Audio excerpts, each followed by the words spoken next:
All right, we're recording. Is everybody, we on? I don't have my hat yet. I won't do the video, Jim, without my damn hat.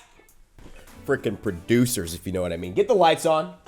That wasn't me, that was Jimmy. I've got like a b-boy, hip-hop, kind of like funky thing going on right now. I like it. Let's get a little higher.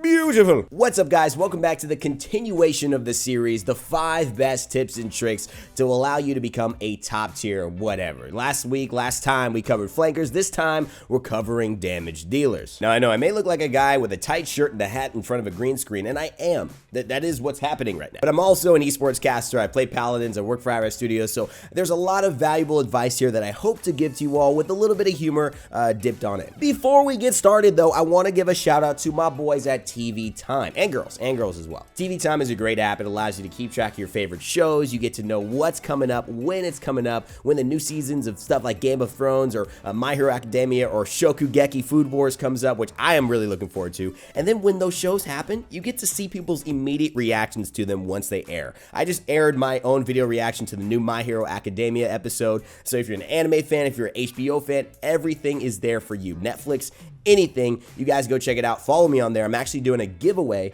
for 1,600 crystals. If you guys want to be a part of that, it'll be 4 separate winners. So make sure you go follow me on there, win yourself some crystals, get some cool stuff in game, and check out the TV Time app. The link is in the description below. Now that that's out of the way, tip number 1. What is tip number 1? No, seriously. Tip number 1 is target prioritization. Now, we talked a little bit about this with the flankers, but if you're a flanker, you got to shoot the supports, you got to take down the squishier backline targets. As a damage dealer, most of the damage from the fight is coming from you because you do damage. That's your thing. You're going to be the one responsible for it. But I don't want to be responsible, Evan. That's too bad, because if your team's going to win, you're going to have to take down the big HP pool targets. That's what you are there for. Ideally, you're bringing a huge health pool target down to a reasonable point for your other classes to actually help you to finish them off. A lot of people think damage dealers are all about getting kills, and yeah, they can get great kills, but mostly it's about impacting the fight, impacting the objective, impacting the payload push. It's not always about you getting the finishing blow. I'm all about getting as many blows as possible.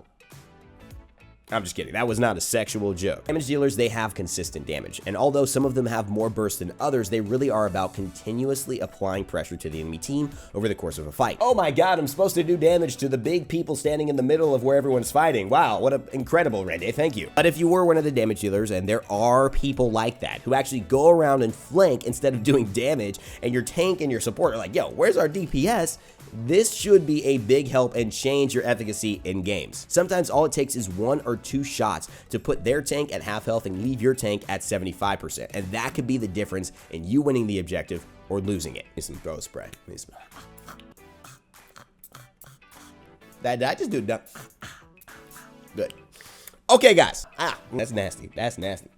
Moving on. Number 2, know your matchup. Truth is, damage dealers are not created equal, and some damage dealers, although providing a huge amount of DPS, they don't provide some of the other important things on certain maps like mobility. For example, let's take a look at Victor. Yes, sir. Now, Victor has an insanely high amount of DPS, so if you're just shooting a tank, you're going to bring them down almost faster than any other champion in the game. But if he's facing off against an Eevee on the enemy team on Serpent Beach, he's got a couple of difficulties he's going to have to get through to be as effective as maybe a Bomb King or a Drogos would be. Being able to track down a Victor is one of the easiest things an Eevee will ever have to do. I mean, Victor can just run. Victor's just running. I mean, that's not even like a skill. Do I have a skill because I can run? I mean, unless you can't run and you in a wheelchair or something, which there's nothing wrong with that. Eevee can teleport, she can blink, she can track down Victor with ease. Yet trying to take down a Drogos or a Bomb King is a totally different story. The other thing is when Victor is running, he's got to jump down or jump up onto a ledge and then go back, proceeding up to the stairs to try and get to where he was on a map like Serpent Beach. He can't just immediately get back up there as a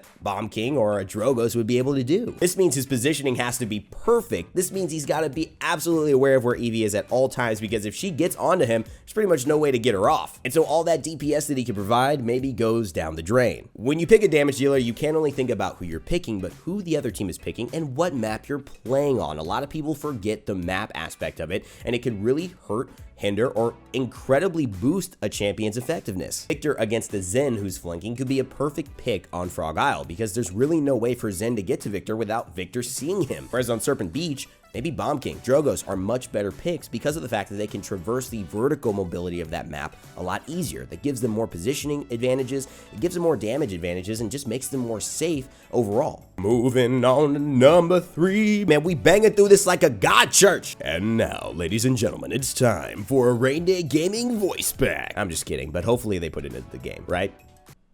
Right. Number 3, shoot less, but hit more. This is a very important trick that I think a lot of people don't take advantage of. Imagine if somebody gave you a machine gun in the real world. Well, not the real world, but maybe like a desert or a forest, something you're not gonna hurt anybody with or any animals. So let's take the forest out. Let's say a desert. And they say, shoot the machine gun. What do? Do this?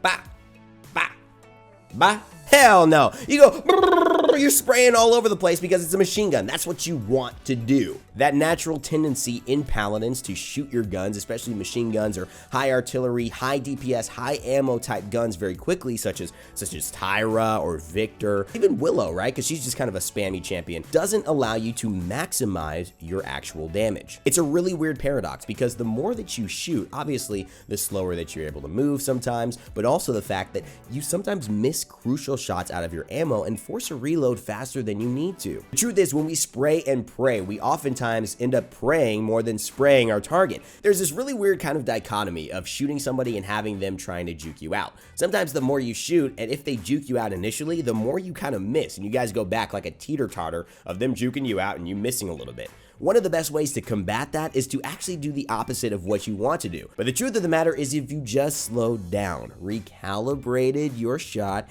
and aimed at to where that person was, maybe it only takes 2 shots or 2 bullets out of your 28 clip of ammo to finish them off, you'd be able to get the job done. You don't need to shoot 100 times in 10 seconds if only 5 shots will be enough to kill your target. Damage characters like Cassie are absolute great examples of this, where Cassie has a pretty decent fire rate, her projectiles move very fast, but if you're missing, it's really easy to miss. All of a sudden, you find yourself having to reload. That's precious time that person could be rounding a corner or getting away from you. By slowing down, hitting 1, 2 of those 6 shots that you missed before, I mean, that's 1,400, that's basically enough to make sure that you've killed somebody who's already wounded and running away. Overall, it's a dope little trick. I've tried it, it works for me. I've had the experiences of missing way too many shots and feeling like, wow, I just can't buy a bucket today. Slowing down, taking your time, and really looking at the quality over quantity helps so much. It's helped me in my games, and hopefully it helps you. Number 4. Get a different perspective. Play console. I'm just kidding. You don't have to play console. If you're a console player, obviously, keep on. But I just had this controller here. I wanted to do something with it. Now, a lot of damage dealers, and we know this, like to select only damage champions when it comes time to choose your 5-man squad as you head to a game of Paladins. If that wasn't the case, then we'd have a tank and a healer in every single game, and we all know we don't. One of the biggest sins of a damage champion, a damage class player, somebody who's watching this video is like, I want to get good at damage because I only play damage and I just want to be the best damage there is. Well, if you never play a tank, you never play Fernando, you never play Makoa, how do you know what they excel at? How do you know when they're safe? How do you know when they're dead to rights based on what kind of skills they have and when their shield will be back up or when their shell spin is down? What's your window of opportunity to exercise a killing blow? If you don't know that stuff, you're definitely giving yourself a leg down on the competition. There is one thing in business, in life, in relationships that I can tell you has given me success over almost anything else. It's the ability to take into account other people's opinions, experiences, and kind of predict what they will react and how they'll react to the things that I do. Whether it's saying, oh, they'll like this video, my girlfriend's getting really pissed if I do this, so better stay away from that one. Or like, oh, no, my boss, he's not gonna be happy with this, or hey, they're really gonna enjoy this when I put this out. All of those different things help you to make more educated decisions, help you to become more effective when you do make those decisions and put energy into something,